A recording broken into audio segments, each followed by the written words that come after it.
முதன்மையானதை கவனிக்க வேண்டும், அது அடிப்படை. அப்போ எல்லாத்துக்கும் ஒரு 4 விஷயம் இருக்குன்னா அதில் எது ரொம்ப முக்கியமானது, எது ப்ரியாரிட்டியில் ஃபஸ்ட்டு இருக்குது, இதை முதல்ல செய்யணும். இது செய்யாத வரைக்கும் இது செய்கிறதுனால ஒரு பலனும் இல்லை அப்படின்னு நமக்கு தெரியணும். அப்போ அதற்கும் இல்மு வேணும்.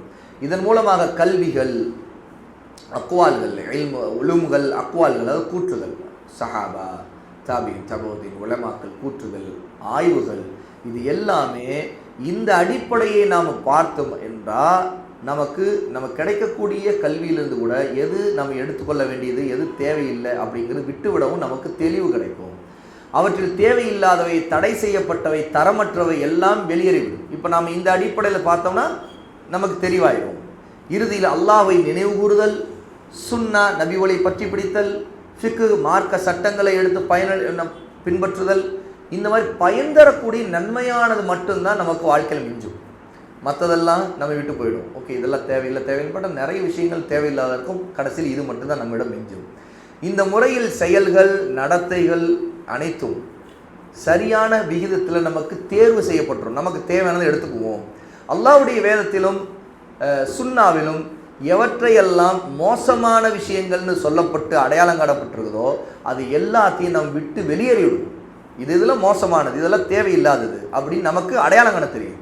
அப்போ அல்லாஹ்வுடைய குர்ஆனை ஓதுதல், சுன்னாவை படித்து கொள்ளுதல், நன்மையை ஏவுதல், தீமையை தடுத்தல் போன்ற இந்த மாதிரி பயனளிக்கக்கூடிய விஷயங்களை நம்முடைய காரியங்களை ஆக்கிக்கொள்வோம். இதில் ஒரு வரிசைப்படுத்தி நம்முடைய காரியங்களை ஒழுங்குபடுத்தி அமைத்து கொள்ளணும். ஒருத்தருடைய சொல், எண்ணமாக இருக்கட்டும், சொல்லாக இருக்கட்டும், செயலாக இருக்கட்டும், அதில் நன்மை இருக்கிறதா, பலனளிக்கக்கூடியது இருக்குதா, அவருக்கு இப்போ நன்மை அளிக்குமா, அல்லாஹ்விடம் அதற்கு அந்தஸ்து உயர்த்துமா, இதையெல்லாம் தன்னுடைய காரியங்களில் அவர் பார்க்கணும். அதை செய்வதற்கு முன்பு பார்க்கணும். அவற்றை தரம் தாழ்ந்து இருக்கக்கூடிய விஷயங்களை தனக்குரியதாக அவரை எடுத்துக்கொள்ளக்கூடாது. அதில் திருப்தி அடையக்கூடாது. தரம் தாழ்ந்திருந்தாலும் இதை நான் எடுத்துக்கிறேன் அப்படின்னு நினைக்கக்கூடாது. அதை விட்டுடணும். இந்த கருத்தை தான் ஒரு ஹதீஸிலே அல்லாஹ்வுடைய நபி ஸல்லல்லாஹு அலைஹி வஸல்லம் சொல்றார், இன்னல்லாஹ தஆலா கரீமுன், நிச்சயமாக அல்லாஹ் சங்கையானவன், கண்ணியமானவன். யுஹிப்பு மஆலியல் அஹ்லாக், சங்கையான கண்ணியமான உயர்ந்த குணங்களை அல்லாஹ் நேசிக்கிறான். அல்லாஹ் சங்கையானவன், அவன் உயர்ந்த சங்கையான குணங்களையும் நேசிக்கிறான்.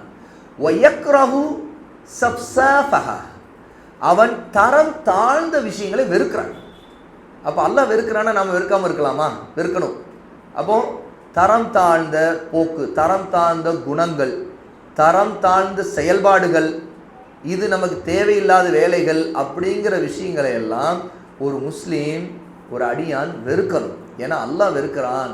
அவர் தரம் தாழ்ந்த விஷயங்கள், குணங்களை அல்லாஹ் வெறுக்கிறான் அப்படின்னு இந்த ஹதீஸில் அறிவிக்கப்படுது. தல்ஹா இப்னு கரீஸ் ரலியல்லாஹு அன்ஹு அறிவிக்கிறாங்க. பைஹக்கில 20780வது ஹதீஸாக இடம்பெறுது. இமாம் அல்பானி இதை சஹீஹ் என்று சஹீஹால 1378வது செய்தியாக பதிவு செய்திருக்கிறாங்க.